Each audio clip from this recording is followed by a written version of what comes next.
Friends, let's delve into some ancient wisdom today. It's found in the book of Proverbs, specifically chapter 6, verses 6 through 8. Go to the ant, you sluggard. Consider its ways and be wise. This isn't just old advice, it's a divine call for your stewardship. It's a call to action right now. The Bible is pretty clear here. It tells us to look at a tiny creature, an ant of all things. Why an ant? What's so special? Because ants don't wait for disaster. They don't sit around hoping for the best. They prepare, they work, they save. This is a powerful lesson for us, a lesson about our finances, a lesson about our future. Proverbs says the ant has no commander, no overseer or ruler to boss it around. Yet it still gets the job done. It stores its provisions in summer. It gathers its food at harvest. Think about that for a moment. No one is forcing the ant. It has an internal drive, a God-given instinct to prepare. Let's really look at these ants. Have you ever watched an ant colony? They are a marvel of hard work. They don't complain, they just do. Each ant has a job. Each ant contributes to the whole. They work tirelessly, day in and day out, especially when the sun is shining. They know winter is eventually coming. They understand seasons of plenty and scarcity. These little critters are nature's savers. They gather food when it's abundant. During summer, when everything is green. During harvest, when food is easy to find. They don't eat everything they find immediately. No, they are much smarter than that. They carry it back to their nest. They store it carefully for later. For the lean times they know will arrive. This is pure, simple wisdom in action. Think about their foresight. Ants don't have weather apps. They don't have financial advisors. But they instinctively understand a crucial principle. The principle of preparing for the future. They act today for a tomorrow they haven't seen. They work hard now so they can survive later. This isn't just about survival for them. How does the wisdom of the ant apply to us, as taught in Proverbs? It's a direct parallel to managing our money, as the Bible instructs. The ant stores food for winter, as mentioned in Proverbs 6:8. We need to save money for our future, as good stewards of God's blessings. For the winters in our own lives, when times are tough. Those times when income might drop, as Ecclesiastes 3:1 reminds us there is a season for everything. Or when unexpected expenses arise, testing our faith and preparedness. It's not a matter of if these times will come, they will come. It's a matter of when, as we are reminded in James 4:14. And we need to be ready as wise and faithful servants. The ant summer is our period of income, a time of gathering. When we're working and earning, as Colossians 3:23 encourages us to work heartily, that's when we need to be gathering, not squandering, not spending every single dime that comes in, but being prudent, setting aside a portion as Proverbs 21:20 advises. Just like the ant doesn't consume all its food, we shouldn't consume all our income. This requires discipline and a plan. It requires us to think beyond today, as Proverbs 13:16 teaches, beyond the immediate desires and wants, focusing on God's provision. Too many people live paycheck to paycheck like the foolish man in Proverbs 21:20. They are like grasshoppers, not ants, singing and dancing all summer without foresight. Then when winter hits, they're in trouble, as Proverbs 6:11 warns.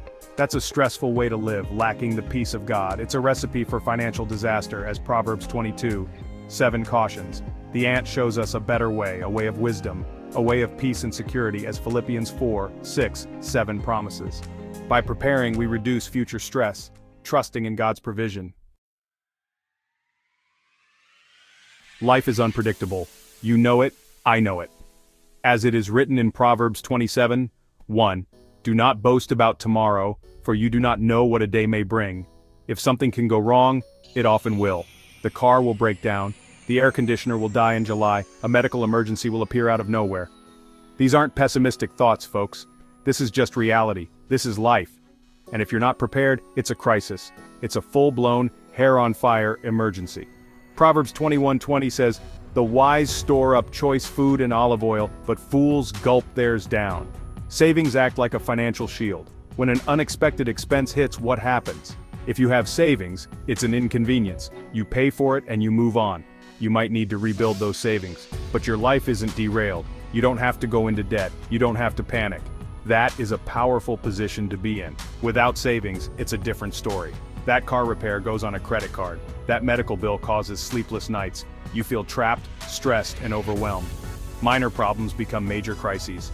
This is no way to live your life. You deserve better than that. You deserve peace of mind. and savings are a key ingredient. As Proverbs 13:11 reminds us, dishonest money dwindles away, but whoever gathers money little by little makes it grow.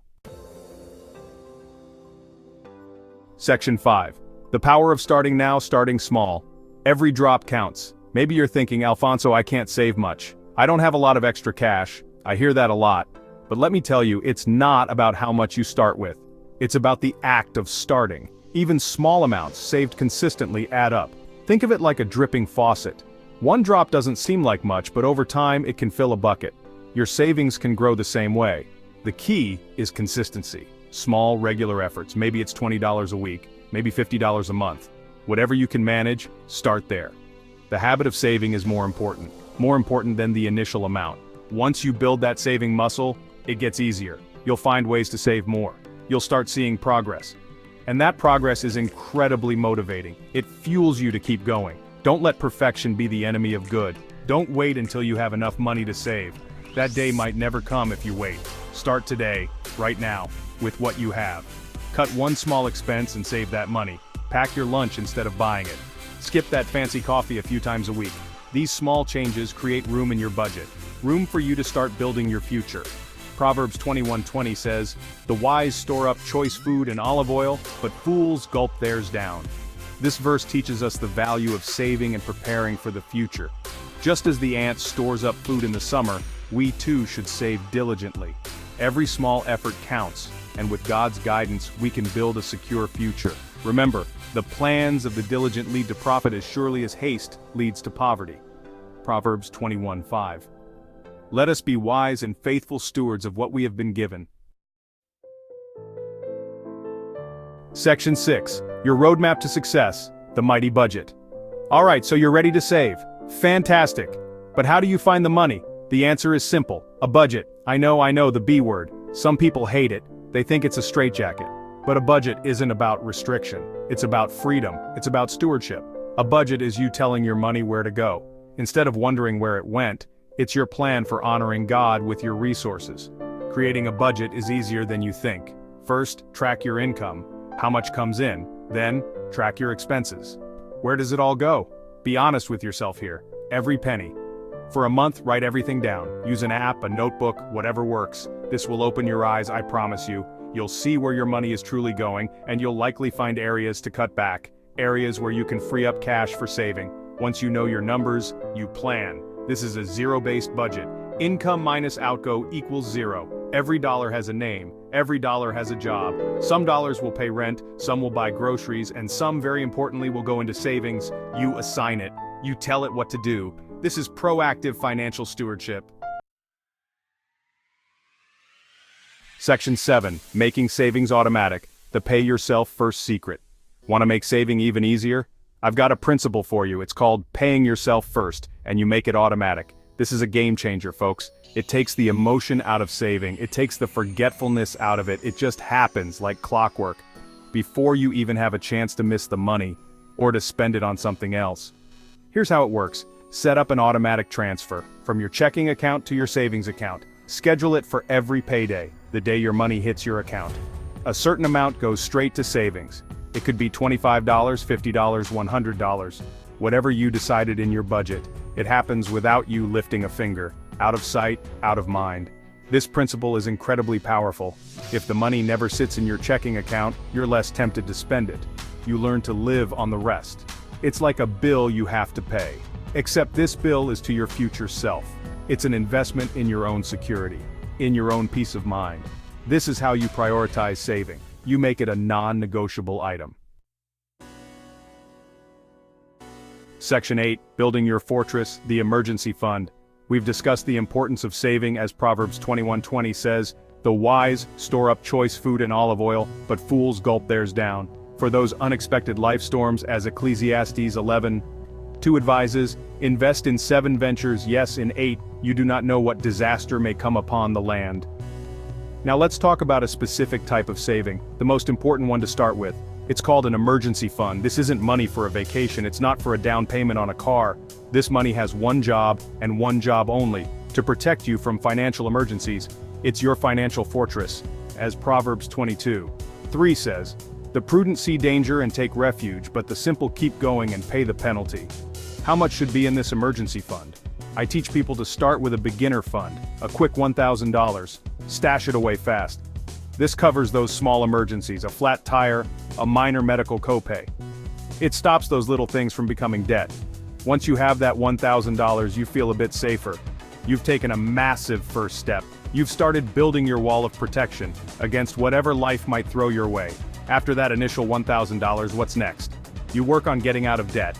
As Romans 13:8 says, "Let no debt remain outstanding except the continuing debt to love one another. All debt except the house." Get Gazelle intense. Once the debt is gone, then you build. You build a fully funded emergency fund. This means 3 to 6 months of expenses. Not income, but essential living expenses. This fund is your ultimate safety net. If you lose your job, you can still live. You can pay your bills while you find new work. Section 9. Embrace the ant's wisdom, reap the rewards of peace. So, there you have it folks, the wisdom of the ant. It's simple, it's profound, it's life-changing. Proverbs 6:6-8 isn't just a nice verse, it's a divine blueprint for financial stability. It's a call to action for each of us. To consider the ant's ways and be wise, to work diligently, to prepare for the future, to save for those inevitable rainy days. This isn't about getting rich quick. It's about building a life of security. A life with less stress and more options. Saving money isn't about deprivation. It's about empowerment. It's about taking control of your financial life. One small, consistent step at a time. Like the ant, moving one grain of sand, one crumb of food, again and again, until a mighty storehouse is built. You can do this. I know you can. The rewards of disciplined saving are immense. Financial peace is a huge one. Sleeping well at night, not worried about bills. Having the ability to handle emergencies without derailing your entire life. The financial teachings shared on this channel are based on biblical principles and are intended for educational and spiritual guidance only. They do not constitute professional financial, legal, or investment advice. Always seek counsel from a licensed financial advisor or qualified professional for your personal financial decisions. We encourage prayer, discernment, and wise stewardship in all matters related to money and faith.